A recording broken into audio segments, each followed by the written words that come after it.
The idea for Thicket actually came from ideas surrounding the emblematic aspect of hammers in my world as a sculptor. Having originally trained as a blacksmith in my youth in El Rito, New Mexico, I recognized very early on the tremendous potential held in any tool. The hammer that I used most frequently was taken down during off hours, run through the CT scanner.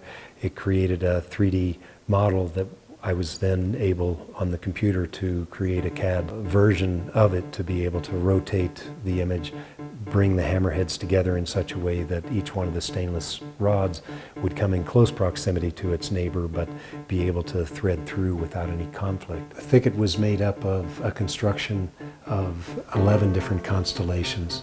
So there were 11 hammerhead nuclei, and those were threaded with 110 stainless steel rods, 10 in each nuclei. So as each rod is inserted into the nuclei, they create a tension against the next nuclei, and so it's built upon piece by piece so that each one is kind of interdependent. And the fact that the stainless rods extended out beyond this nucleus also implied something much larger than itself. For over 40 years I've saved all of the leftover ingredients that went into the making of different projects. When brought together and melted into a unique alloy, it becomes somewhat the kind of ferrous DNA of all the work that's ever happened in the studio. With Thicket, I decided to work outside my normal comfort zone of forging sculpture, where pieces are heated up to white-hot temperatures and formed like clay, either folded or forged, but material being displaced in such a way that I'm quite familiar with.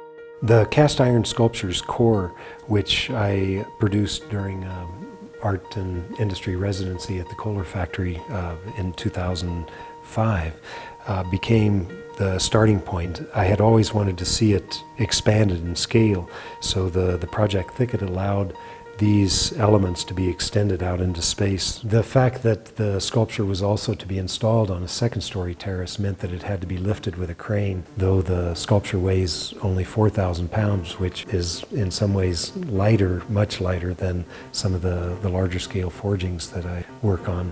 It still left us with a fair amount of anxiety in seeing it lifted on this rainy morning during the installation. I am pleased to have been given this opportunity to make a sculpture for the Mint Museum. Whether we identify ourselves as artists or not, we have a creative part to play to continue moving forward in ways that allow us to learn something that before today wasn't in the realm of possibilities.